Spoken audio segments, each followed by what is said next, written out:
Look at the cup half full, not half empty, is the title of this video. I think, will that be the title of the video? It'll be something like that. But basically the idea is looking at the optimistic side. This video is going to be more like mainly based off around being optimistic and how much that can actually help you. I'll probably make other videos about being optimistic because it's a very powerful positive emotion, but this is like a different route towards a different way, a different path about it, and it's a better way to look at it. And this can really help you in your life. So I'm here to provide that for you guys. And if you're new around here, you guys know what to do. Be sure to leave a like and subscribe. We're on the way to 1,200 subscribers. So I do appreciate the support. We're getting there slowly but surely, but I appreciate all the support. And I'm very, very grateful for you guys. So thank you guys a lot for that. So let's get right into the video because I am very excited to talk about it. So obviously the quote, look at the cup half full, not half empty, is very like kind of direct. You should be able to understand what the quote means, but even if you kind of have a hard time understanding it, it's basically to look at what you have and appreciate what you have, the 50%, rather than, be, resentful because you're not experiencing or you don't have the other 50% of whatever's in the cup, right? Looking at it as being grateful and being optimistic that, hey, this is the way it is. I could have like 20%, or I could have 10%, or I could even have nothing.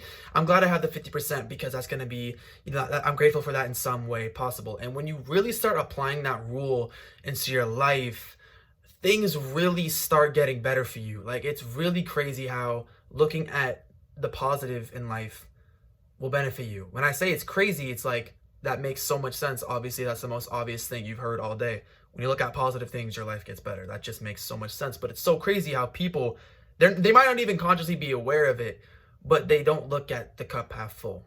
They always want more. They're always, like, it's great to set goals and it's great to have, goals to get things and want things, but you're never looking back or looking around you and being aware of your surroundings and being grateful for the things that you have. You're always wanting more. Even when you get what you want, that you're like looking for more, and you get that, you're still looking for more and more and more. You're never satisfied, and that's an issue. You're never looking around you. You're never being optimistic. You're never being grateful. And there's a couple ways to go about this to completely change that. Gratitude is something that it does play quite the role in this as well, but it's more based on optimistic, like looking at things optimistically.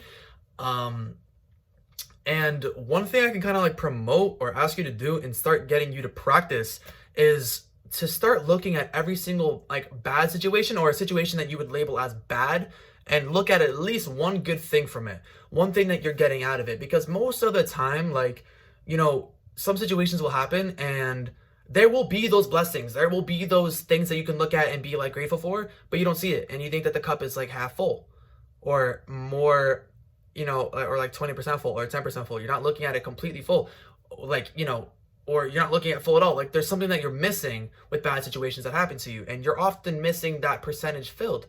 And a lot of times people assume that the cup is just completely empty. And they keep going back to the cup. I'm not talking about like a physical cup with like liquid in it. That's not what I'm saying. I'm saying like the idea of like 100% of like what you expected in a great experience, and then like 50% of it, right? The cup half full, not half empty, and I like really start looking at least one good thing from it. One good thing. That's just start. If you find it, which you will, if you look hard enough, you'll find that one good thing. You'll be set. Blessings will start like look. I gotta stop hitting this. Blessings will start happening more in your life than you think. It's a fact, right? It's a fact. You'll be surprised about all the things that you start attracting once you start looking at the cup half full, not half empty. When you start looking at least one good thing from it, because I promise you it's there. If you don't, it's not there. You're just not looking hard enough. You're not being optimistic enough, and it does take time. Y'all move slow, but you will reach it if you look hard enough. 100%.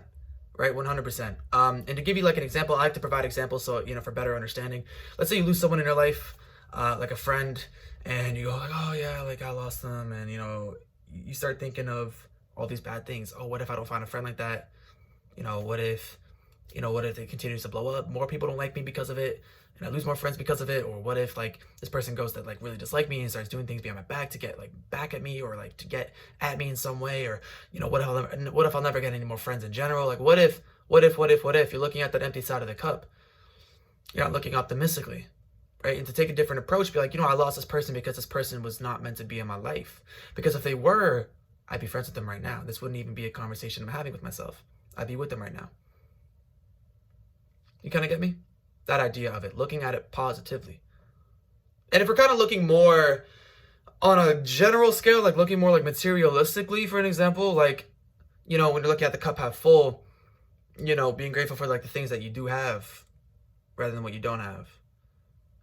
Do you know what I mean? Like a lot of things like that. I like to look into it a lot more, go kind of outside the box and look at it more like situationally, like you know, mentally and emotionally. Like that's kind of more my videos, like, and what they're based around. But this can apply in any single way. And what I like doing as well is like these like grand or like general topics. It can resonate with you in some ways. I like to kind of go at it in different ways and kind of give different examples and provide that. And one might hit home, one might not, right? That's the type of thing. Or sometimes I might not even mention it, but I kind of inspire that idea for you and it resonates with you in some way. And that's the entire purpose of these videos. And this is a great way, I'm sure it can help somebody to, you know, start looking at it. Because, you know, a lot of times I catch myself doing it, and we all do it. To be completely fair, we're human. We do it. We fall into these traps where we kind of sit there and we're like, you know, this sucks. I can't do this. I can't do that. I was going to do this, but I couldn't do that. Like, you start looking at things that you don't have or what you could have gotten and you don't. And really start looking at what you start getting, what you have with you. That's what, like, I really want you to focus on that and start practicing it for the rest of this week. I'm making this video on Tuesday, and you may be seeing it at whatever time, but for the rest of the week, whatever day you're on, whether it's today or whatever, for the rest of this week, focus on looking at only the positives. If something bad happens to you, accept it as a bad thing, and then look at it with at least one positive, you know, at least blank, right? At least blank. Like, oh, I can't hang out with my friends today. Oh, I hate it. Oh, I wish I could go see them. Oh, it's going to be such a cool time and I'm not going to be able to experience it. Negative, negative, negative everywhere. I hate it. And you're only just like spiraling down more. I think I've used the term spiraling past 3 days. I've caught myself, but it's a good example. I like to use that example because I think it, you know, it makes a lot of sense. But, you know, oh, I'm pissed, all these things, right? It's bad. I hate it. But like, look at it positively, right? Look at it like, okay, so at least I get to, you know, do this, or at least I get to do that. You know, if we kind of go on like more of example, oh, at least I get to like finish my workout that I didn't do today. At least I get to do that, or at least I get to, you know, watch my favorite anime. I don't know. Whatever you got going on. Examples are kind of tough too, because I don't really know what's going on in your life. But, you know, I don't know. You kind of know, you can kind of fill in the examples, right? If you have something that's going wrong in your life, look at it and accept that it's something wrong. But also look at it as like, once again, I kind of talked about failure and opportunity to grow, but look at it optimistically, look at it positively, right? What is something that you can take away from it, learn from it, be grateful for, and you'll really start focusing on that, you know, that idea of the cup being half full. At least this, or at least I get to, or at least this happens, or at least this opens up this. And you'll start looking at things more positively to the point where these negative situations do not define you. And you start finding yourself in a lot more of a positive space. And that's when the blessings happen, 100%.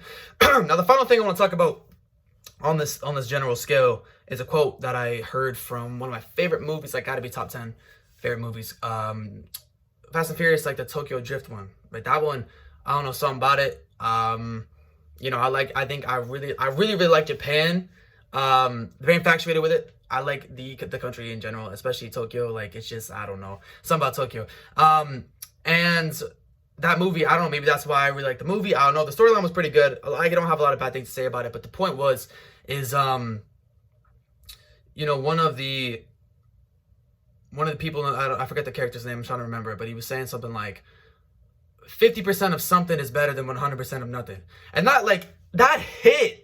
I think when I saw that movie, I wrote it down on my whiteboard. I'm like, I'm talking about this for a video, and kind of looking at it like that, because that literally just inspired me to make a whole video on it. And it's so true. Like, 50% of something is better than 100% of nothing. So count your blessings.